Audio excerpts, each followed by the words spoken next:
je le sais, quand il y a Christelle Balestrero qui arrive sur le plateau pour nous parler de santé, même si c'est pour nous parler d'ostéoporose, même si c'est pour nous parler, on va devoir bouger. Hein. De toute façon, avec Christelle, on le sait, vous allez devoir bouger. Bouger, c'est la santé. Hein. On ne le répète jamais assez. Oui, alors là, effectivement, on pourra parler de l'activité physique parce que c'est une forme de prévention de l'ostéoporose.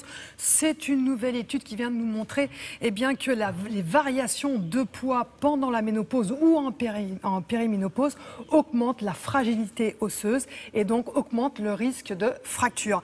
Alors, c'est vrai qu'il faut rappeler que 3 millions de femmes sont concernées par l'ostéoporose dans notre pays.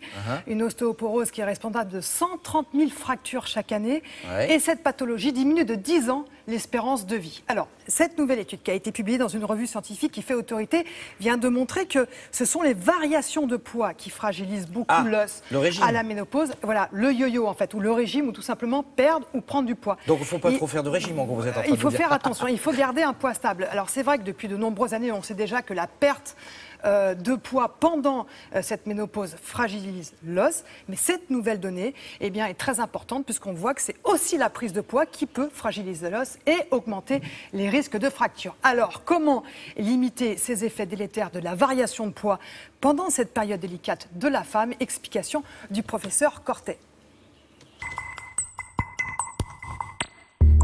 Cette nouvelle étude nord-américaine s'est intéressée à une très vaste cohorte de plus de 120 000 femmes saines. Et le but, c'était de voir les variations de poids et l'influence que celles-ci pouvaient avoir sur le risque de fracture.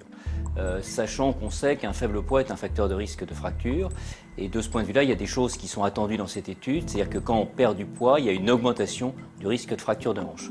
D'une manière peut-être un peu plus inattendue, on a également constaté qu'il y avait, pour celles qui prenaient du poids au contraire, une augmentation du risque de fracture, singulièrement pour les fractures des membres inférieurs, c'est-à-dire des fractures de jambes essentiellement, et un moindre degré pour les fractures du membre supérieur, notamment les fractures de l'humérus ou de l'épaule.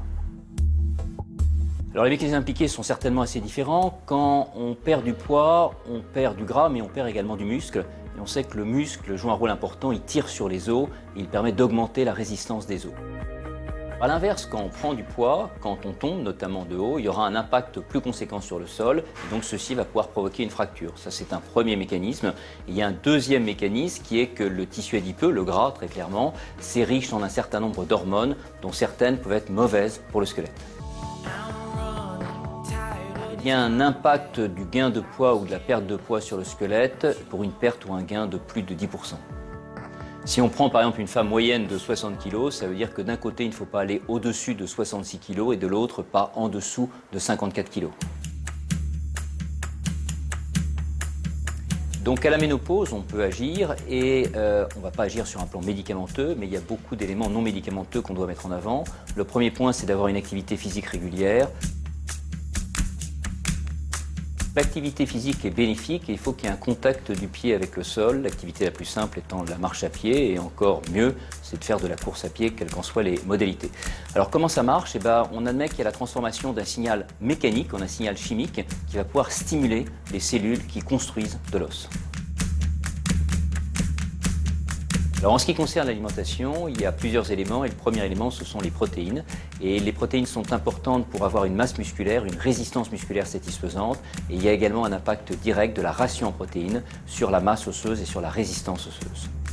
Le deuxième aspect sur un plan nutritionnel, c'est les apports en calcium. Le calcium, il y en a dans un certain nombre d'aliments, notamment dans les produits laitiers, mais pas uniquement.